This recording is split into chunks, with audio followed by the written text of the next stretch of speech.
지난주에 여호수아에 대한 두 가지 오해를 말씀드렸죠. 첫 번째는 여호수아가 전쟁과 정복의 이야기다라고 하는 오해였습니다.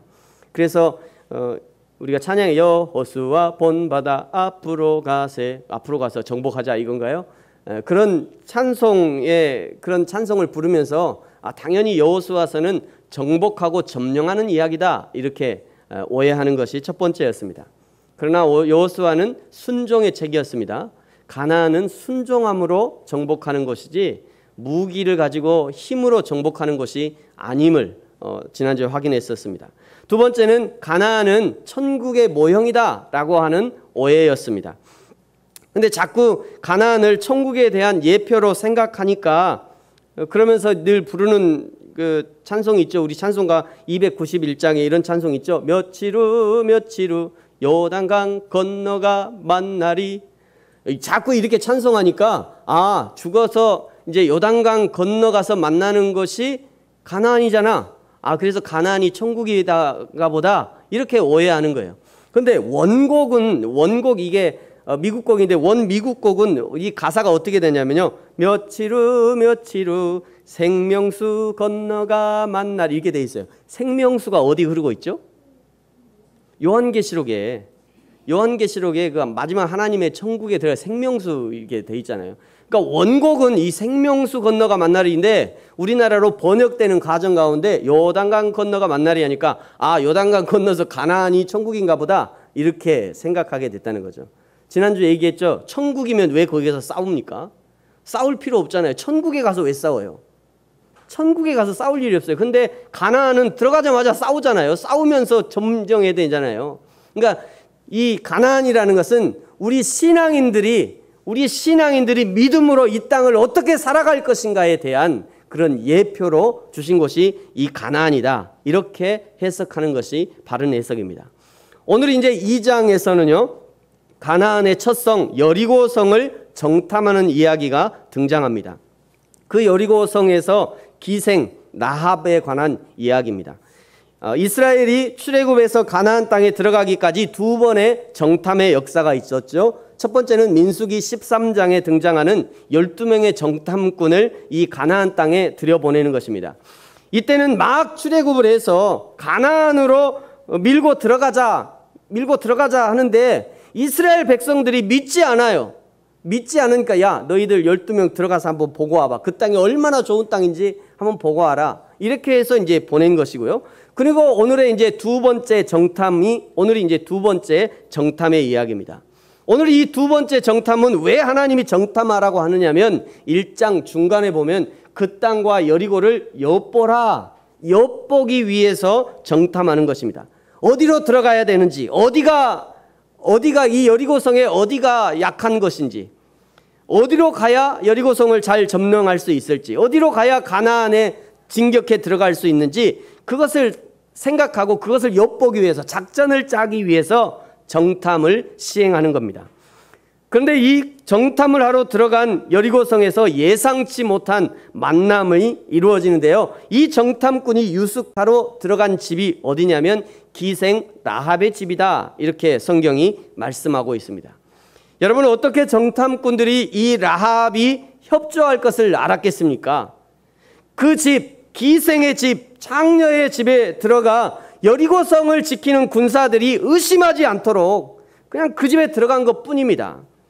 그런데 거기서 가나안 정복의 최대의 조력자인 라합을 만나게 되는 것입니다. 어떻게 사람이 이것을 계획했겠어요? 바로 이 만남을 하나님이 계획하신 겁니다. 여러분 요한복음 4장에 보면요. 우연과 같은 필연적 만남을 기록하고 있습니다.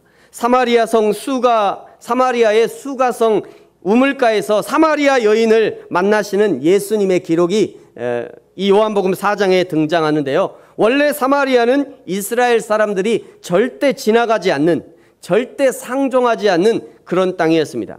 그런데 그 땅을 예수님이 일부러 사마리아 땅을 지나서 예루살렘으로 가고자 길을 선택하신 겁니다. 요한복음 4장 4절에 이렇게 나와요. 사마리아를 통과해야겠느니라. 영어 성경에 이렇게 번역되어 있어요. And he must need go through Samaria. 이 must라고 하는 이 단어가 뭡니까? 반드시 무엇을 해야 되겠다. 반드시 내가 이런 일을 해야 되겠다라고 할 때 이 must라는 단어를 쓰는데요. 예수님의 계획을 이야기하는 것입니다. 예수님이 반드시 내가 이 사마리아로 가야겠다고 하는 강력한 의지를 나타내는 것입니다. 사마리아는요, 이스라엘 땅의 정중앙에 위치하고 있습니다. 여기가 사마리아예요. 여기가 유다 지역, 예루살렘이 있는 유다 지역, 갈릴리 지역이 있는 나사렛 지역인데요.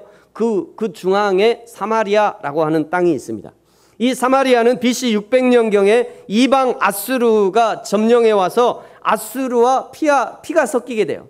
이스라엘 사람들을 저쪽으로 많이 이주시키고 아수르 사람들을 또 이주시켜갖고 거기서 완전히 피를 섞어버려요.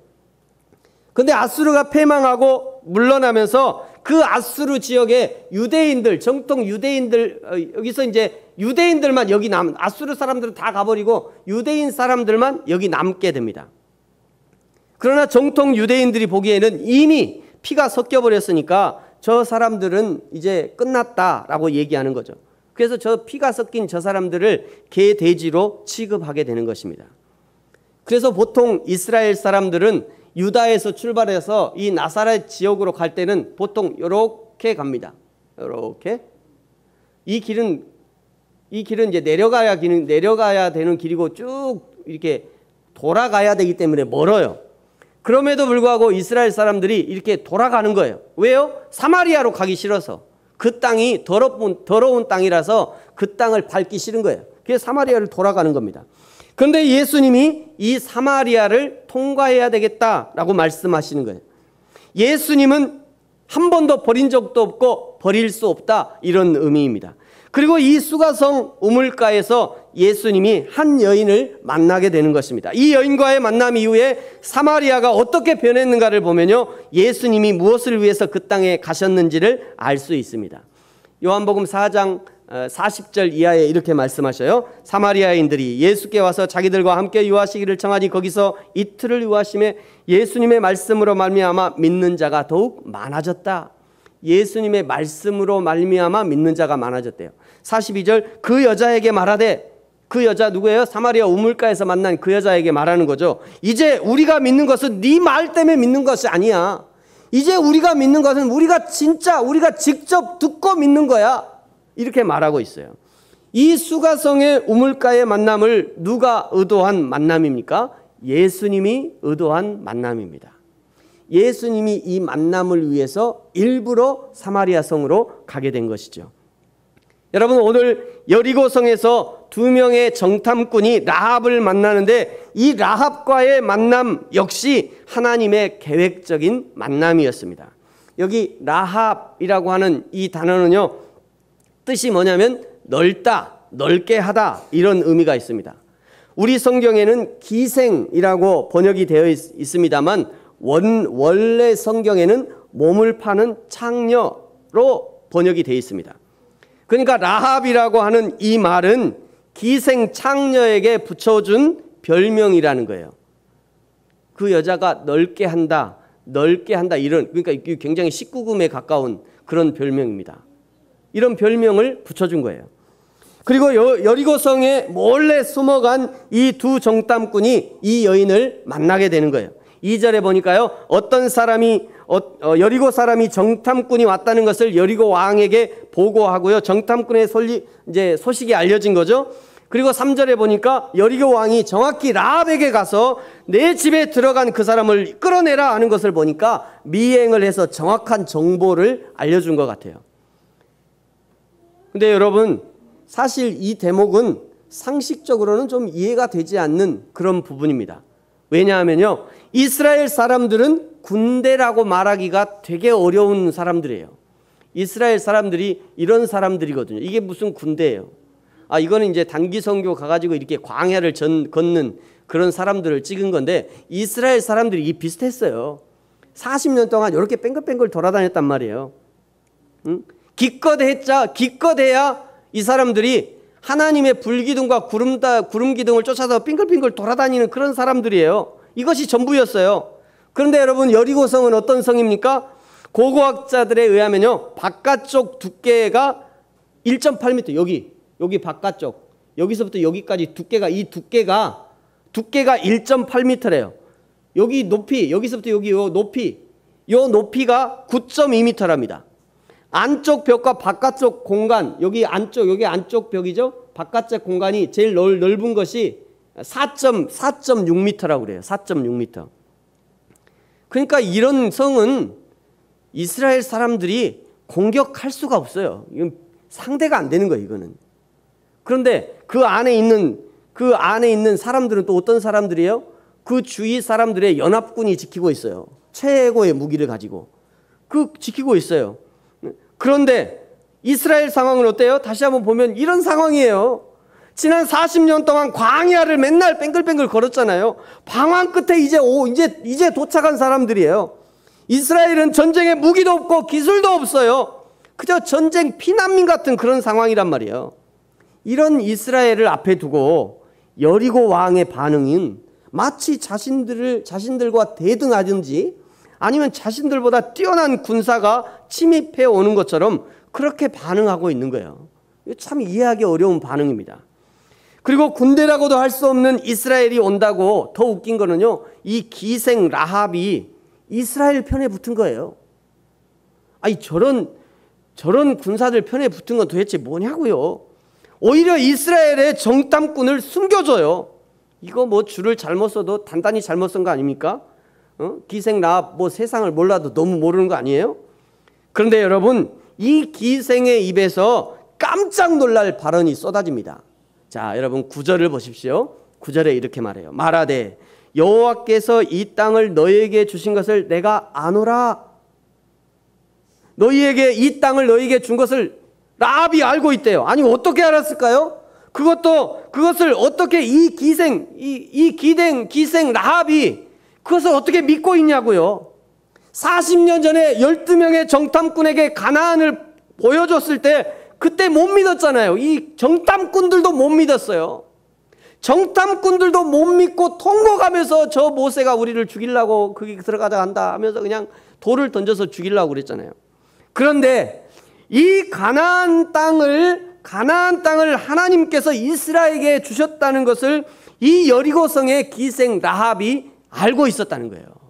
도대체 어떻게 알고 있었을까요? 계속 라합의 고백이 이어지는데요, 라합이 이 사실을 어떻게 알게 되었는지 힌트가 숨어 있습니다.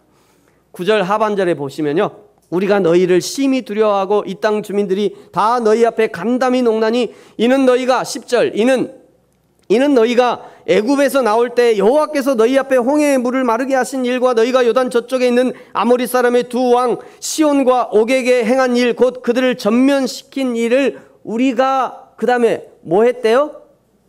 우리가 뭐 했어요? 들었대요. 우리가 들었어요. 로마서 10장 17절에 정확히 이렇게 말씀하시죠. 믿음은 들음에서 난다. 믿음은 들음에서 나는 겁니다. 그러면 오늘 라합에게 믿음이 생겼다면 라합의 믿음은 어디서 난 것인가? 하나님에 대한 소식을 들음으로 라합에게 믿음이 생겨난 겁니다. 그럼 또 궁금한 게 있죠. 아니 그럼 라합은 누구에게 어디에서 하나님에 대한 소식을 들었을까? 이방의 땅 가나안의 여호와 하나님을 가르치는 사람이 있었던 것도 아니고 이방 신당에서 이스라엘의 신에 대해서 가르치는 것도 아닐 건데 더군다나 인간 이하의 취급을 받는 기생이 어디서 가서 이 하나님의 소식을 들었을까? 첫 번째는요, 당시에 출애굽에서 광야를 걷고 있는 이스라엘에 관한 소문은 이 기생 라합만 들은 게 아니라 온 이스라엘, 온 가나안의 여리고 사람들이 다 듣고 있었어요. 그러니까 이 기생 라합만 들은 게 아니라 온 여리고 사람이 그 소문을 다 들은 겁니다. 그들이 어떻게 출애굽을 했고 주변의 나라들과 어떻게 전쟁을 했는지 당연히 그 소식을 들었을 것이고 기생의 집에 드나드는 군인들을 통해서 들었을 거예요. 몸을 파는 기생이 군인들이 하는 소리를 흘려듣지 않고 귀담아 들었다는 것이 기가 막힌 일입니다. 그냥 군인들이 흘려서 술 먹고 흘려서 한두 마리 하는 거를 기생 라합이 귀 기울여 들었어요. 여러분, 무엇을 듣느냐는 매우 중요합니다. 무엇에 귀 기울여 듣느냐에 따라 인생이 바뀌어지는 거예요. 하나님의 말씀에 귀를 기울이면 그 영혼이 소생하고 믿음이 성장하고 내 영혼이 하나님 나라의 백성과 시민으로 준비되어지는 것입니다. 여러분, 그러나 무당의 소리에 귀를 기울이면요, 좋은 점괘를 듣고 운수대통하는 것이 아니라 사람을 속이고 인생을 속이고 영혼을 속이는 사단 마귀에 넘어가 버리는 거예요. 한두 개 무당이 맞췄다고 이야 용하네 이러지 마세요. 네? 한두 개 맞췄다고. 제가 한번 맞춰볼까요? 여러분 7월에 물가에 가지 마세요. 7, 8월에 위험해요. 저도 알아요. 저 12월 달에 눈 많이 오거든. 길 가지 마세요. 넘어지니까. 안다니까요. 저도 잘 알아요. 저도 알 수 있어요. 저한테 오세요. 답답하거든. 그런 건 내가 알려줄 테니까. 여러분, 사단 마귀의 소리에 귀 기울이지 말고요, 분명하게 말씀하시고 보여주시는 영원하신 하나님의 능력과 신성에 귀를 기울이시기 바랍니다. 로마서 1장 20절에 이렇게 말씀하시죠.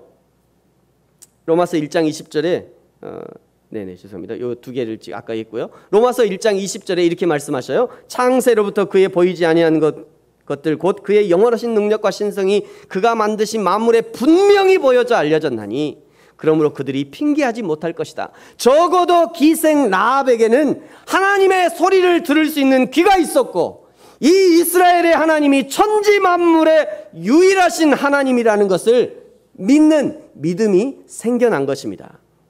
사랑하는 성도 여러분, 저와 여러분에게도 하나님의 말씀을 들을 수 있는 귀가 있어지기를 축복합니다. 천하 만물에 분명하게 보이는 하나님의 영광과 신성과 능력을 볼 수 있는 그런 영안이 열려지기를 예수님의 이름으로 축복합니다. 이 이스라엘에 대한 소식을 들은 후에 그들이 어떤 상황이 되었는가 11절에 보니까요, 우리가 듣자 곧 마음이 녹았대요. 마음이 녹았어요. 사람이 정신을 잃었대요. 도대체 어떤 소리를 들었길래 이렇게 된 것입니다. 이렇게 된 것이죠. 아니, 어떻게 이 오합지졸 이스라엘을 보고 마음이 녹냐고요? 이 이스라엘을 보고 정신을 잃을 정도로 놀랄 수 있습니까? 도무지 이해할 수 없지만 이 여리고 사람들이 그랬다는 거예요.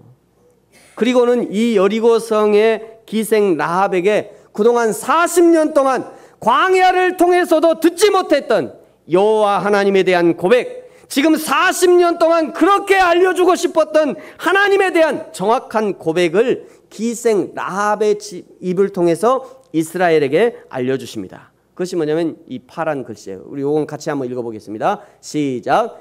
너희의 하나님 여호와는 위로는 하늘에서도 아래 땅에서도 하나님이시니라. 아멘. 사실은 이스라엘 백성들에게 하나님이 광야 40년 동안 이거 알려주고 싶었어요. 너희가 섬기는 하나님이 천상천하의 유일하신 하나님이다. 사실은 40년 내내 이거 알려주고 싶었어요. 근데 이스라엘 백성들이 40년 내내 눈이 어두워가지고 도무지 이 고백을 못해. 그러니까 하나님께서 이 정탐꾼을 보내셔가지고 이것을 알려주게 하는 거예요. 이것을 알려주는 겁니다. 이 이방 땅 여리고성에 사는 라합의 입을 통해서 하나님이 이것을 알려주고 계시는 겁니다. 사랑하는 성도 여러분, 저와 여러분에게는 하나님께서 들려주고 싶고 하나님께서 알려주고 싶은 하나님의 진리의 말씀들이 많이 있습니다. 아직도 하나님이 여러분에게 알려주고 싶은 하나님의 말씀이 너무너무 많이 있어요. 여러분, 그래서 여러분이 교회에 오신 겁니다. 그래서 저와 여러분을 만나게 하신 거예요. 여러분이 그냥 우연히 길 가다가 여기 들어오신 게 아닙니다. 하나님이 정확하게 저와 여러분에게 말씀하실 것이 있어서 오늘 우리를 이 예배 가운데로 인도해 주신 거예요. 그러므로 사랑하는 성도 여러분, 천상천하의 유일하신 하나님, 유일하신 구원의 진리의 말씀을 날마다 믿음으로 듣고 하나님이 원하시는 신앙의 사람으로 변화되어지고 성장되어지는 저와 여러분이 되기를 축복합니다.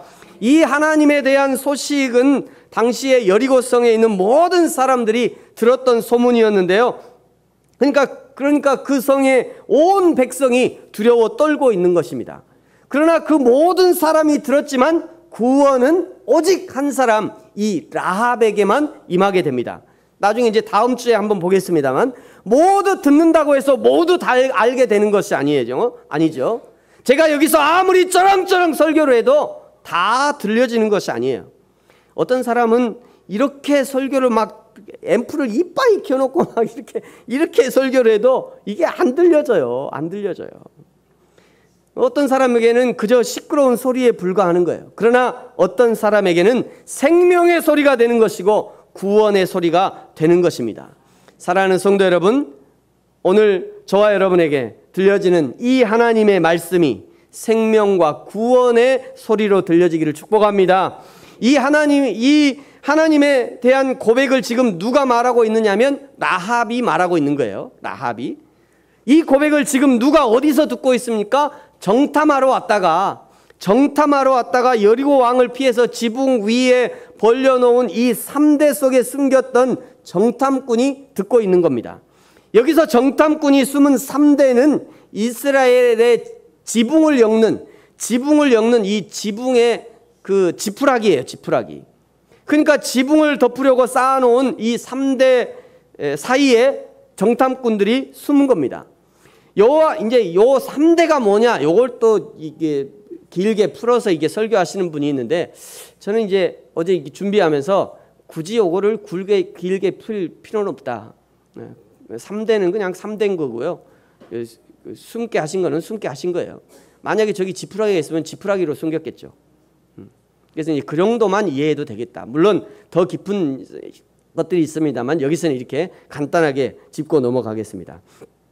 여호와 하나님에 대한 정확한 고백 이후에요, 라합이 오늘 이 선대함에 대한 보상으로 13절에 나와 내 부모와 13절에 보면 나와 내 부모와 나의 남녀 형제와 그들에게 속한 모든 사람을 살려줄 것을 요구합니다. 여러분, 사실 이 라합의 요구는 매우 놀라운 요구입니다. 무엇이 놀랍냐면요, 라합의 직업이 뭐였어요? 라합의 직업이 뭐였죠? 기생이었어요. 창녀였다고요. 창녀라는 직업의 사람이 그 부모를 챙기고 그 형제들을 챙기는 것이 놀라운 것입니다. 당시의 기생은 인간 이하의 취급을 당했기 때문에 기생이 되는 순간 그 부모와 연이 끊어집니다. 또 형제들과의 연이 끊어져요. 그것이 보통이었어요. 그런데 지금 라합이 그 부모를 챙기고 있고 그 형제를 챙기고 있는 것입니다. 이것은 라합이 그냥 보통의 기생이 아니었다는 것을 보여주는 것입니다. 이스라엘의 기생에는 두 가지가 있었다고 그래요. 첫 번째는 타락형 기생입니다. 타락해서 술 먹고 막 이렇게 타락해가지고 어느 순간에 그냥 눈 떠보니까 기생이 돼 있는 거예요. 타락형 기생. 또 한 가지는요, 살기 위해서 어쩔 수 없이 기생이 돼야 하는 이 생계형 기생이 있었다고 그래요. 지금 라합이 그 부모를 챙기고 형제를 챙기는 것을 보니까 라합은 분명히 이 생계형 기생이 아니었겠나, 이렇게 추측해 볼 수 있습니다. 그러면 이제 이 라합이 스쳐 지나가는 군인들의 이야기를 흘려듣지 않았던 이유도 바로 여기 있는 거죠. 이 사람이 그냥 타락한 사람이 아니기 때문에 생계형으로 지금 기생의 직업을 하고 있기 때문에 군인들이 그냥 흘려 지나가는 말도 그냥 허투루 듣지 않은 거예요. 이 사람이 얼마나 똑똑한지 알게 되겠죠. 생계형 기생이었던 겁니다. 라합은 비록 자신의 삶의 현실은 기생이라는 천한 직업을 가지고 있지만, 그러나 그 속에는 진리를 향한, 바름을 향한 그런 열망이 있었던 것입니다. 이방의 성 여리고에 살지만, 그러나 여호와 하나님에 대한 소식을 듣고 그 속에 하나님에 대한 믿음이 생겨났을 뿐 아니라 이제 하나님을 위해 기꺼이 인생을 던질 수 있는 믿음과 용기가 있었던 사람이 바로 이 라합이라는 사람이었다는 것입니다. 사랑하는 성도 여러분, 저와 여러분에게는 오늘 어떤 각오와 결단이 있으십니까? 천상천하 유일하신 하나님, 구원의 하나님, 모든 신 위에 뛰어나신 하나님을 섬기는 저와 여러분은 어떤 자세로 하나님을 섬기고 계십니까? 여호수아 24장 이제 마지막에 나오는 이 최후의 권면을 다시 한번 빌려서 우리 함께 고백하기를 원합니다. 이렇게 고백했죠. 오직 나와 내 집은 여호와를 섬기겠노라. 같이 한번 읽어볼까요? 시작. 오직 나와 내 집은 여호와를 섬기겠노라. 여호와 하나님 외에 다른 것을 섬기지 않겠다는 고백이 있어야 되는 거예요. 여호와 하나님 외에 다른 것을 의지하지 않겠다고 하는 그런 결단과 고백이 있어야 됩니다. 여호와 하나님 외에 다른 것에 내 마음을 주고 내 사랑을 주지는 않겠다고 하는 결단코 그런 일은 없을 것이라고 하는 그런 결단과 고백이 우리 가운데 있어야 하는 것이에요. 사랑하는 성도 여러분, 저와 여러분이 세상 그 무엇과도 바꿀 수 없고 비교할 수 없고 오직 여호와 하나님만 사랑하며 섬기는, 그리하여 오직 여호와 하나님 앞에만 영광을 돌리는 저와 여러분의 인생이 되어지기를 예수님의 이름으로 축복합니다.